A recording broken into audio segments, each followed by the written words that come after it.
Selamat siang, terima kasih atas kesempatan yang diberikan kepada kami. Di sini kami akan membawakan materi tentang proses pemerolehan bahasa pertama. Di sini saya sebagai moderator. Saya atas nama Maria Germana Tebis, NPM 31220103. Dan saya Asnus Tabati dengan NPM 31220105.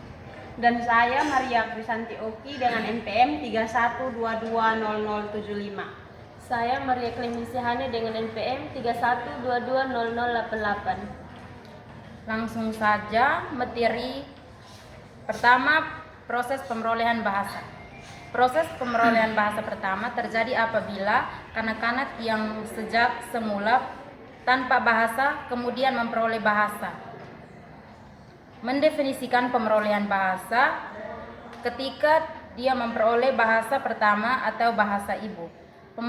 Pemerolehan bahasa anak pertama dapat berupa bahasa sederhana mewujud bahasa lebih rumit.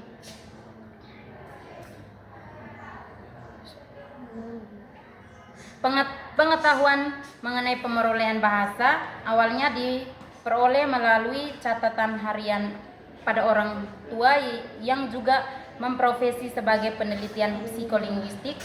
Namun dalam penelitian modern, sumber data tersebut berkembang menjadi rekaman audio, video, serta eksperimen terencana. Menurut Atchison, perkembangan bahasa seorang anak terdiri dari 10 tahap, yaitu usia 0,3 itu fase meraban, usia 0,9 itu fase dalam ucapan terdapat intonasi, 1 tahun itu mengucapkan kata dengan cukup baik, 1,3 tahun itu senang mendengarkan kata-kata dan belajar pengucapan sebanyak mungkin, 1,8 itu mengucapkan 2 atau 3 kata dengan baik, 2 tahun itu mengucapkan 4 kata belajar, menggabungkan makna dan membentuk kalimat negatif, dan mengucapkan vokalnya hampir sempurna.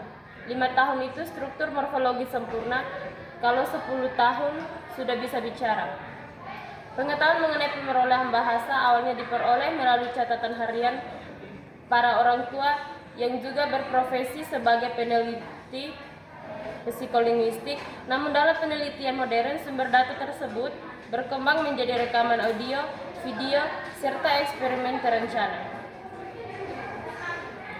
Oleh karena itu, tahap pemerolehan bahasa yang lebih relevan dibahas adalah tahap linguistik yang meliputi tahap pengocehan, tahap 1 kata atau holofratis, tahap 2 kata, serta tahap menyerupai telegram.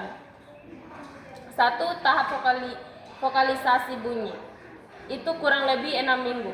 Bayi mulai mengeluarkan bunyi seperti teriakan, rengekan, dan suara mirip vokal atau konsonan, namun belum dapat dianggap bahasa. Yang kedua, tahap 1 kata atau holofratis. Itu umur 12-18 bulan.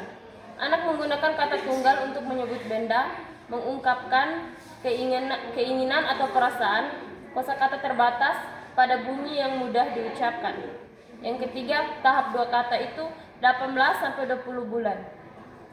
Anak mulai menyusun 2 kata sederhana menyerupai frasa dengan pola subjek, predikat, meskipun tata bahasa belum lengkap. Yang keempat, tahap ujaran telegrafis. Itu 2-3 tahun. Anak menghasilkan kalimat sederhana dengan kosakata yang semakin berkembang, menyerupai bahasa orang dewasa, namun struktur masih belum sempurna. Adapun Arifudin dalam Sucirani Fatmawati tahun 2015 halaman 70 memaparkan tahap-tahap pemerolehan bahasa pertama pada anak, yaitu A. Tahap pralinguistik, itu 0-12 bulan. Anak menghasilkan bunyi-bunyi awal yang belum bermakna, mulai dari tangisan, suara vokal, hingga colete sederhana seperti ba, ba, ba, atau ma, ma, ma. B. Tahapan 1 kata, itu umur 12-18 bulan. Anak menggunakan 1 kata untuk mewakili gagasan atau kalimat utuh. Yang ketiga, tahap 2 kata, itu 18-12 bulan. Anak mulai menggunakan 2 kata dalam ujaran sederhana yang bersifat telegrafik, ya hanya mencakup kata-kata penting. D. Tahap banyak kata, itu 3-5 tahun.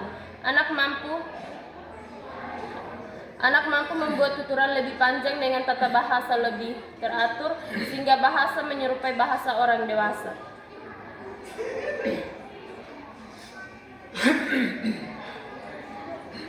Proses pemerolehan bahasa kedua. Pemerolehan bahasa kedua. Ada pula teori yang sering digunakan dalam proses pemerolehan bahasa pertama, yaitu teori behaviorisme.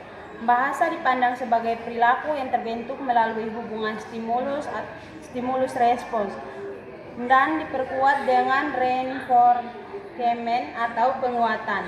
Anak belajar bahasa karena lingkungan memberi respon, pujian, atau koreksi. Tokoh utama teori ini adalah B.F. Skinner dengan konsep operan kondisi dan verbal behavior.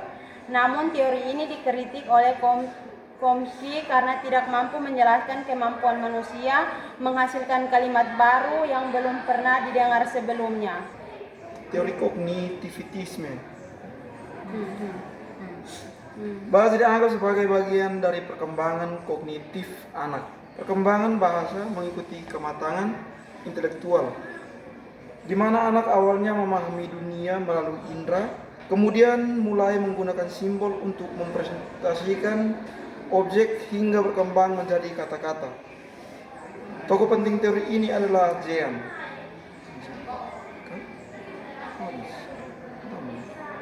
Baik, inilah materi kami. Sekian dan terima kasih. Selamat siang.